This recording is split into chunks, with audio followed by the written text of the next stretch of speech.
Assalamualaikum warahmatullahi wabarakatuh. Shalom, Om Swastiastu, Namo Buddhaya, Salam Kebajikan.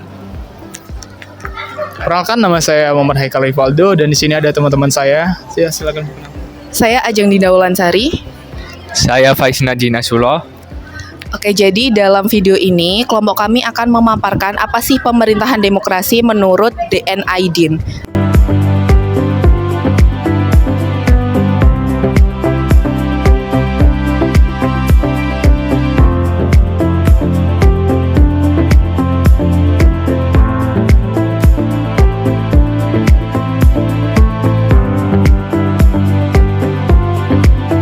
Saya akan menceritakan tentang profil DN Aidit. Mengutip dari buku 100 Tokoh yang Mengubah Indonesia. Biografi singkat 100 tokoh paling berpengaruh dalam sejarah Indonesia di abad 20 karya Floriberta Aning S. Jelaskan bahwa DN Aidit memiliki nama lengkap Dipa Nusantara Aidit.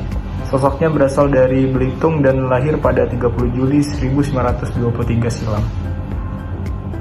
Dirinya dikenal sebagai pemimpin dari sebuah partai yang dikenal luas di Indonesia maupun di luar negeri, yaitu PKI. Dikatakan bahwa berkat kepemimpinan DN Aidit, PKI mampu berkembang menjadi partai dengan kekuatan politik yang kuat di Indonesia. Karir DN Aidit di dunia partai mencapai puncak di akhir tahun 1950-an. Memimpin Uni Soviet saat tahun 1960, Nikita Khrushchev berkata, "He spent his life defending the interests of the working people. Apart from Dipa, I was also impressed by older PKI leaders. They were brave people who upheld the ideas of Marxism, Leninism, and were excellent organizers. They worked hard to make Indonesians adopt the value of socialism." Pemimpin PKI saat itu, DN Aidit masih muda. Meski begitu, Khrushchev mengakui bahwa Dipa memiliki ide-ide yang cemerlang. Aidit yang mewakili kelompok muda komunis memulai karir politiknya di permulaan tahun 1930. Pada 1939, Aidit telah menjadi pemimpin di Organisasi Kedaerahan Persatuan Timur Muda atau PTM. Organisasi ini berisi orang-orang miskin dari keturunan minoritas seperti Tionghoa, Arab, dan Arab. Pada tahun yang sama, Aidit yang lahir 30 Juli 1923 bergabung dengan Barisan Muda Gerakan Rakyat Indonesia, yaitu Gerindo. Organisasi ini dipimpin Amir Syarifuddin di tahun ini juga. Aidit yang lahir dengan nama Ahmad Aidit mengubah nama depannya menjadi Dipa Nusantara. Namun begitu, Aidit tetap mempertahankan nama belakangnya yang diambil dari sang ayah, yaitu Abdullah Aidit, dan dikenal hingga saat ini dengan DN Aidit. Perkenalan Aidit dengan Marxisme juga terjadi di tahun-tahun tersebut. Dia mulai membaca Das Kapital larangan Karl Marx dan belajar Marxisme-Leninisme dari seorang tokoh komunis tua yang menghidupkan kembali partai itu sejak tahun 1945, yaitu Muhammad Yusuf. Perkenalan Aidit dengan M. Yusuf membawa pengaruh kuat dalam perkembangan politiknya ke depan. Pada 1942, Aidit memulai aktif dalam gerakan buruh dan menjadi wakil ketua Persatuan Buruh Angkutan. Aidit juga dipercaya memimpin sekolah politik generasi baru. Setahun kemudian, pada tahun 1943, Aidit resmi menjadi anggota PKI, diajak oleh M. Yusuf. Salah satu strategi pendekatan DN Aidit yang dikenal adalah membangun dari bawah. Dirinya menempatkan kader-kader partainya di berbagai organisasi profesi. Kemudian DN Aidit juga memberikan arahan agar kader partainya mampu menyusup ke dalam tubuh partai yang lain. Keterampilan DN Aidit sebagai pemimpin partai bahkan disebut-sebut mampu membawanya memiliki kesempatan untuk bisa dekat dengan Presiden Soekarno yang pada saat itu menjabat.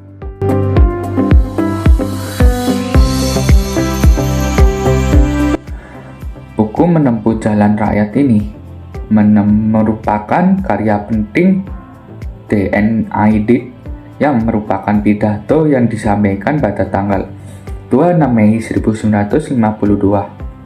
Berisi kritik dan evaluasi atas perjuangan bangsa Indonesia mendapat kolonialisme, penjajah, dan perubahan-perubahan mendasar di masa depan. Buku ini menempuh jalan rakyat yang ditulis oleh D.N. Aidit adalah karya yang menyajikan pemikiran politik dan perjuangan kelas dari perspektif seorang tokoh penting dalam sejarah Indonesia, khususnya dalam konteks gerakan komunitas Indonesia atau disebut dengan PKI. Buku ini pertama kali diterbitkan pada tahun 1965 dan berfokus pada teori-teori dan praktek perjuangan rakyat serta strategi dalam merebut kekuasaan. Buku ini juga berisi kritik dan evaluasi atas perjuangan rakyat serta strategi dalam merebut kekuasaan ini.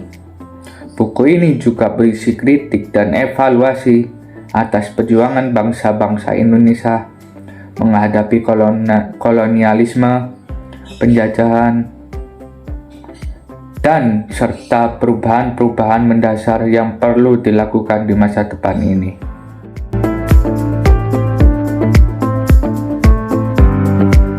Jadi demokrasi menurut D.N. Aidit yang dapat kami kutip dari buku Menempuh Jalan Rakyat oleh D.N. Aidit adalah tercatat di dalam buku tersebut bahwa diktatur atau kekuasaan yang dikehendaki PKI ialah diktatur atau kekuasaan oleh lebih dari 90% penduduk atas penduduk yang kurang dari 10%. Yang dimaksud 10% adalah kaum reaksioner yang terdiri dari kaum imperialis, kaum tuan tanah besar, dan kaum komprador atau agen-agen imperialis yang terdiri dari orang-orang asing maupun orang-orang Indonesia sendiri. Nah, jadi di dalam buku tersebut juga terkutip, "The democratic system desired by the PKI is a democratic system implemented among the people. The people are given the right to speak, the right to assemble, and the right to sit in the court." Yakni apabila diterjemahkan dalam bahasa Indonesia adalah sistem demokrasi yang dikehendaki oleh PKI ini adalah sistem demokrasi yang dilaksanakan di antara rakyat kepada rakyat yang diberikan hak untuk berbicara, hak untuk bersidang, dan juga hak untuk berkumpul. Di dalam buku tersebut kami juga mengutip beberapa poin mengenai demokrasi. Pertama, Aidit memandang demokrasi sebagai bentuk pemerintahan yang harus berpihak pada kepentingan rakyat, terutama rakyat pekerja dan petani atau kaum-kaum kecil. Bagi Aidit, demokrasi bukan hanya soal pemilihan umum atau hak-hak sipil secara formal, tetapi harus berorientasi pada keadilan sosial dan kesejahteraan rakyat. Demokrasi yang dimaksud adalah demokrasi yang terlibat langsung dengan perjuangan kelas dan mengutamakan kebebasan ekonomi serta politik bagi rakyat jelata, bukan hanya kelompok elit atau kapitalis.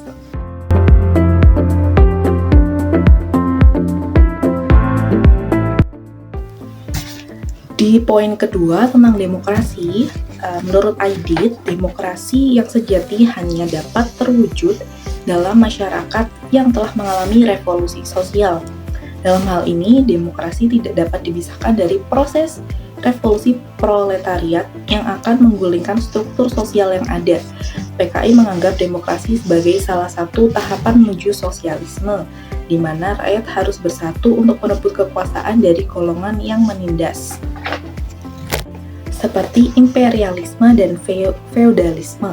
Aidit menekankan bahwa hanya dengan menggulingkan kekuatan-kekuatan inilah rakyat dapat menikmati demokrasi yang sejati, yakni demokrasi rakyat.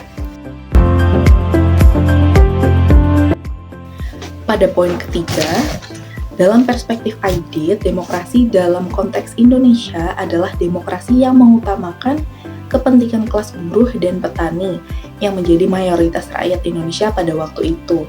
Demokrasi yang dimaksud harus mengarah pada pemenuhan hak-hak rakyat yang tertindas dan distribusi sumber daya yang lebih merata. Oleh karena itu, perjuangan untuk mencapainya adalah melalui organisasi kelas rakyat dan bukan melalui sistem yang ada yang lebih menguntungkan penguasa elit. Jadi ID di sini itu menekankan bahwa perjuangan itu harus dimulai dari rakyat-rakyat kecil yang bersatu untuk menggulingkan kekuasaan yang semena-mena. Keempat, ID juga menekankan pentingnya organisasi massa dalam meraih demokrasi sejati. Dalam buku ini, ID berpendapat bahwa hanya melalui organisasi rakyat yang kuat dan sadar kelas, seperti serikat buruh, petani, dan pemuda, dapat tercapai demokrasi yang sejati. Organisasi massa ini menjadi kekuasaan penggerak yang memungkinkan rakyat untuk memaksakan perubahan sosial yang berpihak kepada mereka.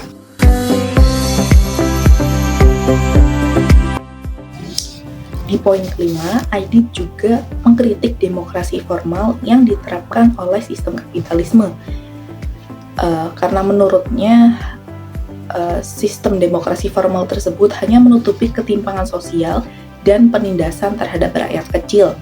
Demokrasi dalam sistem kapitalis dianggapnya hanya bersifat pada permukaan saja dan tidak mengubah struktur ekonomi yang mendalam.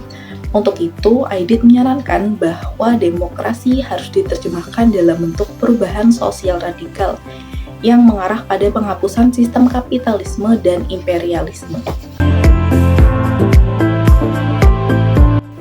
Poin yang terakhir, DN Aidit menyadari bahwa pentingnya kesatuan dalam perjuangan rakyat untuk merealisasikan demokrasi yang lebih baik.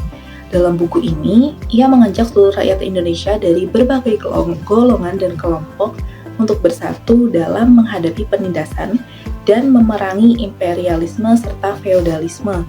Demokrasi yang ditawarkan oleh PKI adalah demokrasi yang terintegrasi dengan perjuangan nasional, di mana rakyat menjadi subjek utama dalam upaya perubahan tersebut.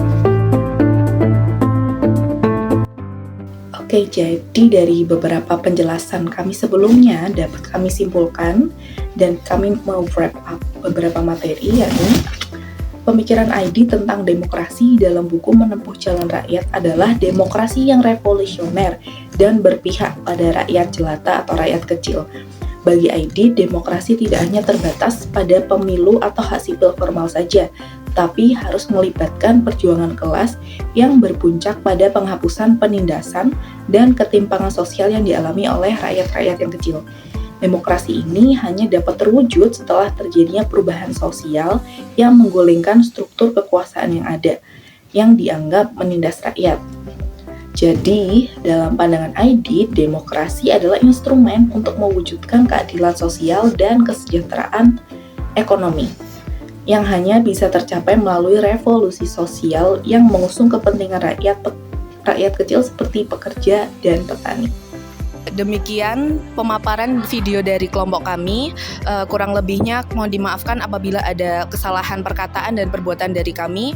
Kami akhiri. Wassalamualaikum warahmatullahi wabarakatuh.